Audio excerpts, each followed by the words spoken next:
Well, this is a bit of an interesting one. So, what's up, guys? Donny605 here, and welcome to a short little update. I was actually kind of interested in this little update because I looked at my PS5 recently, and it's not what you expected from something like me at this point. I actually was not thinking I would make this decision until Sony, the company behind this console, decided to put in some bullshit DRM or something like that. And, yeah, it didn't really inspire me to keep going with the PS5 either.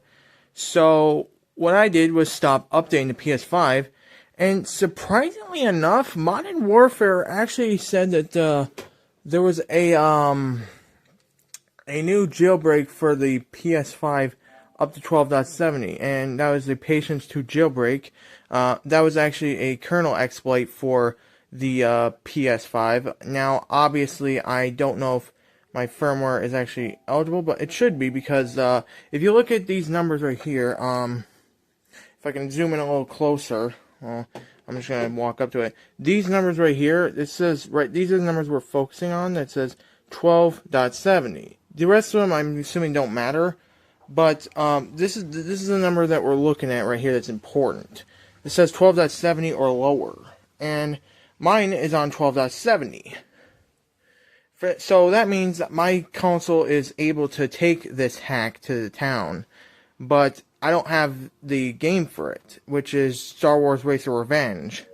Now, obviously, this is a kernel the Star Wars Racer Revenge is, I'm assuming, to be the userland exploit, which I think is what triggers the startup to it, and then we can actually trigger the kernel exploit using Lua Core or something like that, and then we can then access the goodies from there.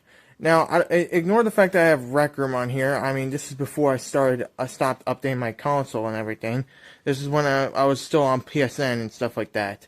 But I kept this on my console in case, like, you know, something was to go down or something like that. You know, I could preserve this game.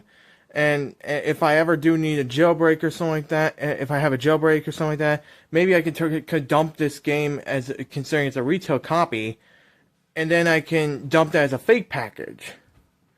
But the problem with it is, I think for PS5 consideration, you need K stuff, which I don't know about this because I haven't dived into upon it. But I think this is what you need to dump your fake package games, and that's a problem, because for the preservation scene, you need that updated. And I don't have the firmware for that, but at least I don't think so. I'm assuming K stuff is a little bit more behind than the actual jailbreak itself. But there's good news to be met. With the DRM being evaded on this PS5, I can get into actually modding my PS5 as well. And then once everything else updates, we can get more vulnerabilities, more features, more modding, and more preservation. And a lot more stuff that can come into play. And actually, someone developed Linux for the PS5 as well. Huge shout out to them as well. I don't know their name on this video, but I'll put it on the screen if I can remember. But this will be interesting, because if I make a video next time about this, it's probably going to be me actually talking about setting up the actual jailbreak and how I actually set it up. Although, I don't know. I might move back and forth between the PS4 and the PS5 there and there, because the PS4 I have is already modded, and then I can also go to the PS5 and start modding that as well.